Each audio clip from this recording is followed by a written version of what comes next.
زانیہ کی معافی۔ مقدس یوحنا کی انجیل 8 باب 1 تا 11 آیات تک۔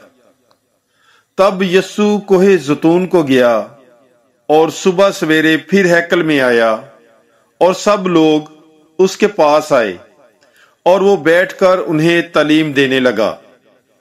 تب فقیہ اور فریسی ایک عورت کو لائے جو زنا میں پکڑی گئی تھی، اور اسے بیچ میں کھڑا کر کے اس سے کہا، اے استاد، یہ عورت زنا میں عین فعل کے وقت پکڑی گئی ہے۔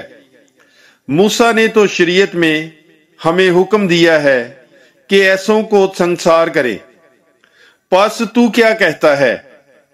انہوں نے یہ اسے آزمانے کے لیے کہا تھا تاکہ اس پر الزام لگانے کی وجہ پائیں۔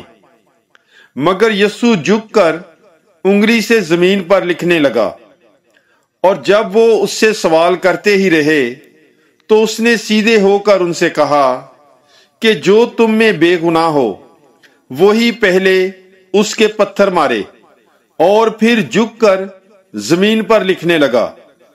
اور وہ یہ سن کر بزرگوں سے لے کر ایک ایک کر کے چلے گئے، اور یسوع اکیلا رہ گیا اور عورت بیچ میں کھڑی رہی۔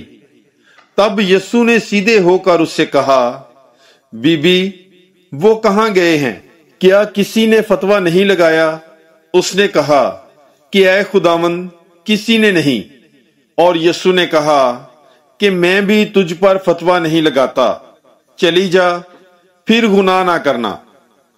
پاک کلام کے پڑھے اور سنے جانے پر خداوند کی برکت ہو۔ خدا کا شکر ہو۔ God bless you. Bible is life.